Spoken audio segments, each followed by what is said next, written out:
민수기 26장 말씀입니다. 민수기 26장은 인구조사한 내용이 나와 있습니다. 민수기에서 인구조사한 것은 두 번에 걸쳐 있는데 1장에서 인구조사가 있고 26장에서 인구조사가 있습니다. 차이가 있는 것은 대상이 다릅니다. 1장은 1세대 그리고 26장은 2세대입니다.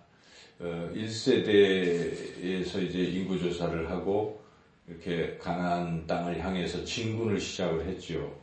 그러나 안타깝게도 그들이 1년여 후에 가데스 바네아에 도착해서 지금 가나안 입성을 앞둔 상태에서 가나안 정탐 등을 통해서 그들의 불신을 드러내기 시작하며 열정탐꾼이 그 땅을 악평하고 그리고 우리가 다 죽게 됐다 하면서 애국으로 돌아가자고 그렇게 이야기를 하는 바람에 그들이 하나님을 믿지 않았고 불신했고 또 하나님이 말씀하신 것에 순종하지 아니하므로 불신과 불순종으로 그 가나안 땅에 들어가지 못하고 남은 38년 동안 비참하게 그 광야에서 유리 방황하는 그러한 징계를 받게 되었습니다. 그리고 모두 다 죽었습니다. 1세대는 다 죽고 단 두 사람 갈렙과 여호수아만이 가나안 땅에 들어갈 수가 있었습니다. 그 이유는 두 사람은 모두가 다 불신하고 불순종하는 가운데에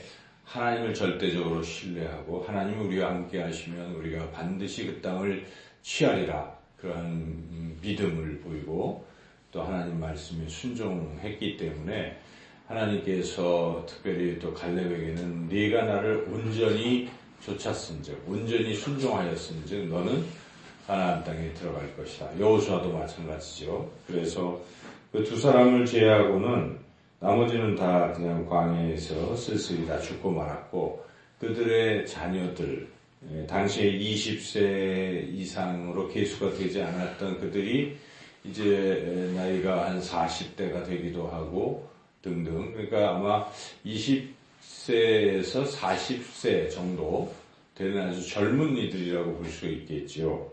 그들의 수를 지금 계수하고 있는 것입니다. 그랬더니 숫자가 약 60만 1세대의 숫자와 거의 비슷합니다. 큰 차이가 없이 그대로 하나님께서 그들을 유지시켜 주셨고 그래서 이제 2세대가 이제 가나안 땅을 향해 출발하게 되었습니다. 이 모압 평지에서 이제 요단강만 건너면 가나안 땅에 들어갈 수 있는 것이죠. 그 모압 평지에서 지금 인구조사를 하고 있습니다. 그 장면이 오늘 26장 본문의 말씀입니다. 우리는 이 말씀을 통해서 분명히 깨닫게 됩니다. 불순종하고 하나님을 믿지 못하고 하나님을 의지하지 못하는 사람들에게는 가나안 땅이 주어지지 않았다 하는 사실.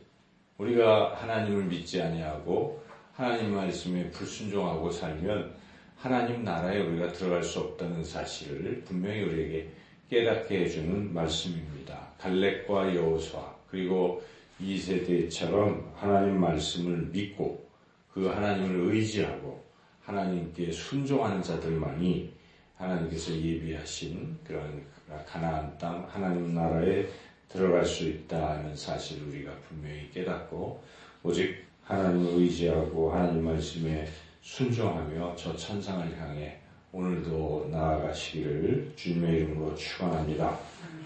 또한 오늘 말씀에서 우리가 또 깨달을 수 있는 또 다른 교훈들이 있는데 그것은 하나님은 공평하신 하나님이시다 하는 것을 우리가 또 깨달을 수가 있습니다.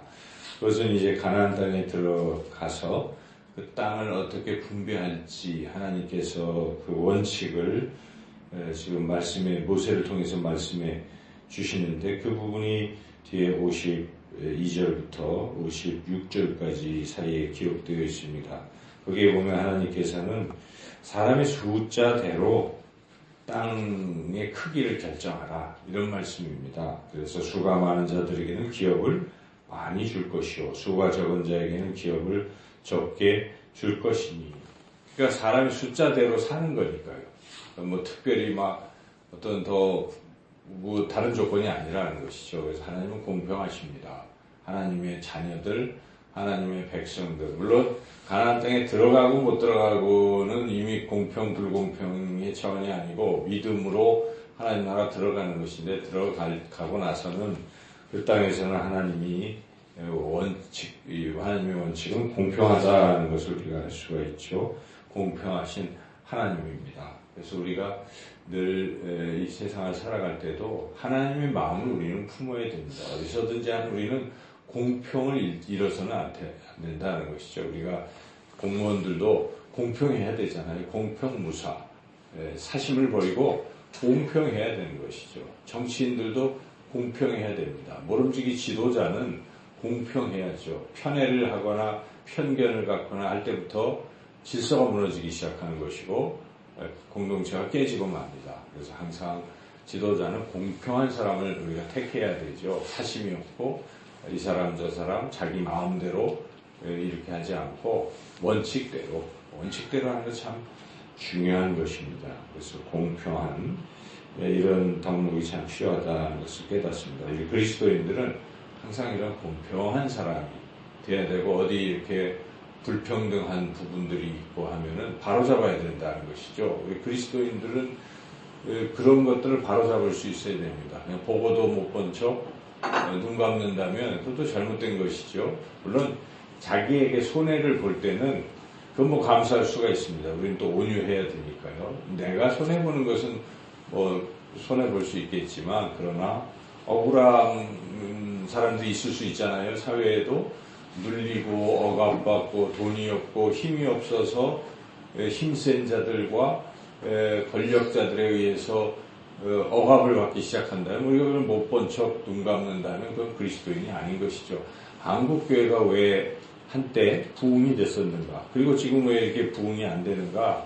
그것은 한국교회가 약자들과 함께 했었고 나라의 독립을 위해서 참여했고 피를 흘렸기 때문에 한국교회는 부흥될 수가 있었습니다. 우리가 잘 아는 것처럼 독립선언을 했던 분들 중에 반이 그리스도인들 아니었습니까? 나라가 위기에 처해 있고 나라를 잃었을 때에 분연히 일어났던 사람들이 그리스도인이라는 것입니다. 그래서 국민들이 그리스도인을 좋게 보았던 것인데, 그 이후에 정권과 결탁하고 아첨하고 하는 그러한 이 힘있는 자들 편에 항상 서 있는 기독교인의 모습을 국민들이 그렇게 좋아하는 것이 아니죠. 그래서 우리는 항상 교회는 예수님을 따라서 낮은 자들과 함께 해야 되는 것이고, 힘들고 어려운 자들과 함께 하는 것이 교회입니다. 그것이 바로 교회의 사명을 다 감당하는 것이죠. 그래서 공평한 이런 사명을 우리가 잘 감당해야 되겠다는 그러한 교훈을 우리가 들었습니다. 오늘 본문에서 또 그 밖에 우리가 또 주목할 만한 사실은, 중간에 이 인구 계수에서 빠진 사람들이 있었으니, 9절에 보면은 다단과 아비람. 이들은 고라와 함께 모세와 아론을 반역해서 여호와께 반역했다라고 이렇게 9절에 모세와 아론을 거슬러 여호와께 반역할 때의 땅이, 그래서 이들은 이 인구 계수에 또 들어갈 수가 없었죠. 그래서 우리가 이 순종하는 것, 하나님 말씀에 순종하고 하나님의 질서를 따르는 것도 중요하다는 것을 오늘 본문을 통해서 또한 깨닫습니다. 이제 26장에서 인구조사가 끝나고 27장에 조금 더 인구조사가 있은 후에 이제 진군하는 것인데, 오늘 이 말씀을 기억하시고 항상 하나님 말씀에 순종하는 사람, 하나님을 믿는 사람, 하나님을 의지하는 사람들에게 하나님이 약속하신 복이 임하신다는 것을 기억하시고, 오늘도 주님 말씀 순종하고 의지하고 공평하신 하나님 그 마음을 품고 세상의 불공평을 바로잡는 공평한 그런 삶을 살아가시기를 주님의 이름으로 축원합니다.